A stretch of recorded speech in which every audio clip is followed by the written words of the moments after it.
to career services, which is absolutely fabulous. One of the things that we've been really working to address with them is sort of the balance, I guess, in marketing of events and employers in terms of opportunities after graduation.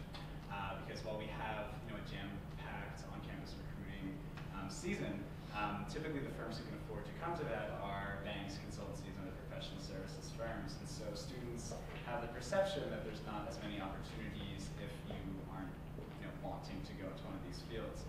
In reality, that's just not the case. There are tons of job postings across public sector, the media, et cetera, but they don't have fleet of recruiters on campus. And so one of the discussions we had recently at UA Steering was sort of grappling with this issue where you have career services doing its best, but at the end of the day, you have companies just funneling money and being very visible on campus. And so really looking to reestablish that equilibrium. And then, additionally, I think another focus area is looking in terms of graduate schools. And so, really, with the Penn mentoring program that I mentioned earlier, looking to up student interest in professorships and PhD programs, because that can, again, sometimes get overshadowed if it's a little bit less sexy, say, than whatever of these other careers. And so I think there have been strides in that, and it's nice because it really ties in with our diversity action plan, wherein we are addressing pipeline issues and that there's only so many diverse candidates out there. And so we've sort of critically asked ourselves the question of how do we make more Penn students a part of that pipeline to do our part to help on that front. So I think Dartmouth has all the sort of requisite mentoring programs and career services, and we similarly kind of have, and I assume most of the schools up here do have that discussion on campus as to consulting in the financial sector. I'd be remiss if I didn't mention that's where I'm going next year, so I don't want to be a complete hypocrite, but we do push students towards those paths, and they're lucrative, but there's certainly a lively discussion as to the value of those careers and motivations. But I think, I often reflect on my time at Dartmouth, and it seems like a place that I describe as really the undergraduate experience that produces leaders and leadership characteristics, but I've never been able to pinpoint what about that experience really prepares people to move on to the next stage in their lives. And I don't think it's any one event or any one mentoring program. I really think that where Dartmouth's strength lies is one in a fierce commitment to the liberal arts as an undergraduate education and really educating a person holistically. And the other part of that is, I think, existing in a tight-knit and very pressurized environment and community whereby there are only about 4,200 undergraduate students.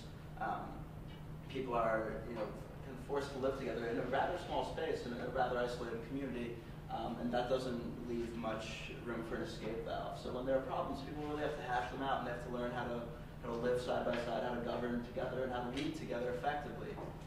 There isn't an escape route for that kind of pressure. And I think a third thing is the uniqueness of the DEPA and Dartmouth plan, whereby students can take one of their 10-week terms off in the middle of the year, and whether it's to go abroad or to volunteer, to travel, or to work in New York, Washington, San Francisco, that lends a realistic quality to kind of an educational experience outside of school that, sure, most students might get during a summer internship, for example, but being able to take time off in the middle of the year and devote it full time to working, say, on Capitol Hill or at an investment bank or volunteering in India, whatever it might be, it's really a window into what life after graduation is like, and I think it really helps prepare students for their time after Dartmouth. Yeah, I'd like to touch off of what Max brought up with this liberal arts education. I think that's one of Harvard's strong points as well, is really preparing students for a wide variety of fields. There are a lot of careers where you see the pipeline, and there have been a lot of movements on campus recently, especially within the offices, to present more of the alternative view to that. There was just a public interested career over winter break, which brought together a lot of different offices on campus involving PBHA, as well as our Office for Career Services, our Institute of Politics, to present all of these other opportunities that are on campus, but really centralizing them, which is something that has proved to be really hard for us, is finding these different points of information. So going with this liberal arts education, really preparing students for a variety of issues. Again, with this increase in the public information, student information in the public sector as well as private. And then something that we have really strong is our residential housing system, where we live with tutors and graduate students and professionals who can complement us and mentor us in our day-to-day activities. So I'd just like to emphasize there are a lot of components to this.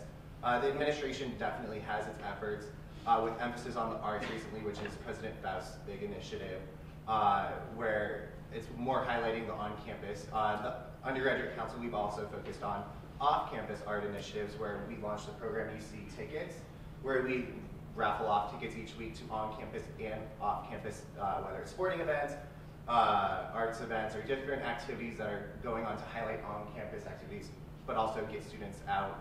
Similarly, we did UC Outings, where we're sending students into the Boston area to do outings, whether it's going to skate at Frog Pond, going to see a movie, and really highlighting escaping the Harvard bubble type of environment. It's not just to public service, but it's also to recreation, to other museum or different educational engagement as well.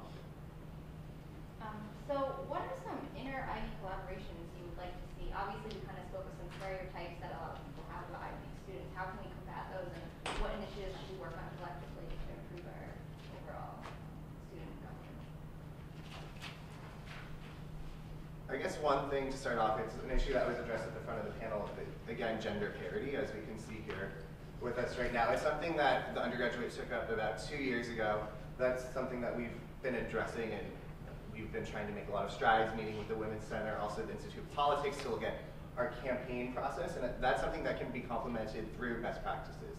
So I think because we've all identified these issues, I haven't actually spoken to any of them on what they're currently doing. How can we all at our respective institutions improve, but learn from each other in our efforts? So that's something that I think the Ivy Council can really bring together us. It's on these larger scale intrinsic issues that we're all facing, but we can definitely be aided through conversation. I think issues of public health, such as high restricting, as Max talked about earlier, mental health on campus, also sexual assault on campus. I think if there are initiatives or models for initiatives at one school, if they could be modeled at other schools as well, it would be a very important way that the schools can work together. I completely agree. Actually, this weekend at Dartmouth is an alcohol harm reduction conference that's bringing together most of the schools from the Ivy League. I believe it was held at Princeton last year, to kind of discuss their best practices around high-risk drinking. And that issue is so closely intertwined with both hazing and sexual assault. So I really think looking at how we can make the Ivy League better, it's often key to look at what makes the Ivy League, what kind of detracts from it. What at the base of our student life experience is really kind of the ugly underbelly of the Ivy League that we need to fix, working together and finding those best practices. I really wanted to stress what Camille was saying about mental health. I really think that this is something that student governments, and particularly all the student governments together, should be involved in, because this is really an instance of needing to change campus culture. That essentially we found when we were looking at mental health issues that students are really in this mindset that to go find services and to go get help is a sign of weakness. And I think we really need to change that, and the way to do that is to sort of come together and have this mentality more that together we're strong, together we're not really individuals, we're all in this together. When our friends are not feeling well, it affects us as well, and we should really deal with that. The other thing is a summer housing initiative that Princeton's been working on. We sort of discovered this model that's very cheap, essentially, for students to be able to store their things, and this is really great for international students. And we'd like to sort of share this with the other schools, and in doing so, it'll lower the prices for everyone.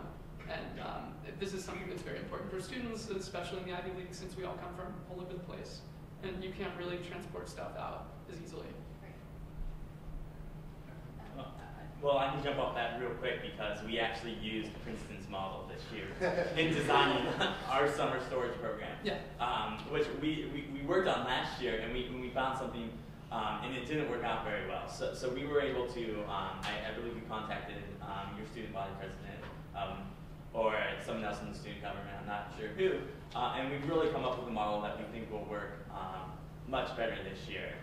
And again, I know looking back at gender neutral housing, which I mentioned earlier, was something that we actually worked on with Ivy Council last year, and bringing together what the policies were at each individual school. And by looking at that, we were able to see, what has worked, what is the administration at Yale College going to look at towards the other universities is a model for what Yale could do.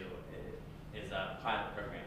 And ultimately we were able to put something together because we had learned from the other schools. We had learned from what they had done well.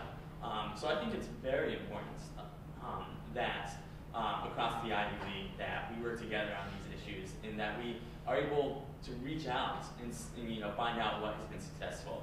And part of that is coming together here so that we can realize what programs we have seen success at our own respective schools, so that we can build upon those relationships and build upon each other. Yeah, definitely. I'd really like to take this time to really have an open discussion. Any questions that you guys have for each other? I have a quick question, actually, building off the idea of collaborating together. So this summer, Mike Meany, who was the student body president at Georgetown University, he circulated a letter to a number of student body presidents, basically imploring Congress and the president to raise the debt ceiling, claiming it wasn't a partisan issue, that it was really a responsibility and a generational issue more.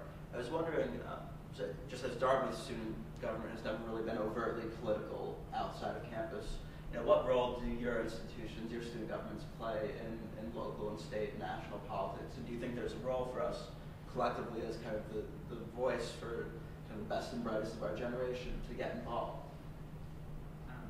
And I think this is an issue we grapple with a lot, in terms of just the scope of the organization, and the principle we've typically operated on is tracing it back to its impact on Penn students. So there are instances where we've been overtly political, but we've never obviously been partisan. And so one thing in particular that I'm proud of is sort of the recent voter ID legislation in Pennsylvania.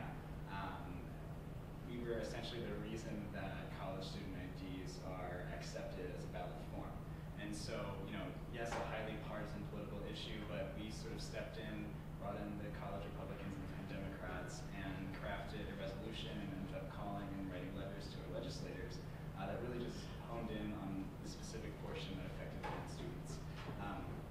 There are times in the past where we've taken stances on the DREAM Act, and we've issued public statements on the recent events with the NYPD and Muslim Students Associations.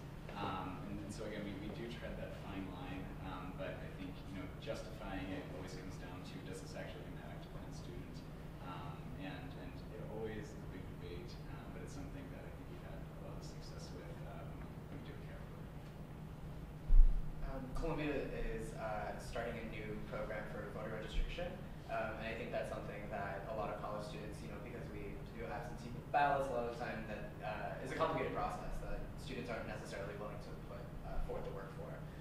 So I think it was a program that was piloted at Harvard and is now coming to Columbia. It's called Turbo Vote, and it's one example of how, again, not being partisan, but still trying to be political and making sure that we are having a say in the national conversations. Princeton, for example, is expressly non-political.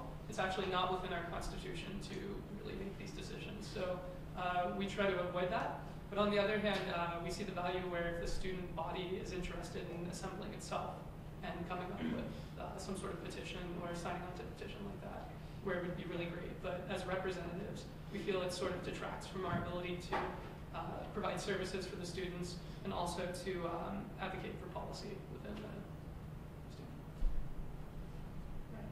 I also think it's very important to work outside of the Ivy League as well.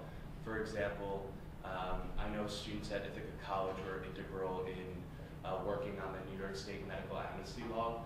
So we're going to continue and hopefully work with their student government. Then I think there are a lot of other great ideas that if we partner outside of the Ivy League, we could affect change on campuses around the country. I just want to jump off that. I think it's funny because we kind of complain about communication issues on our own campus, but fundamentally a lot of our issues that we're facing could be solved, I think, by communication among ourselves. And it could be something as simple as a listserv that's not currently in use. And so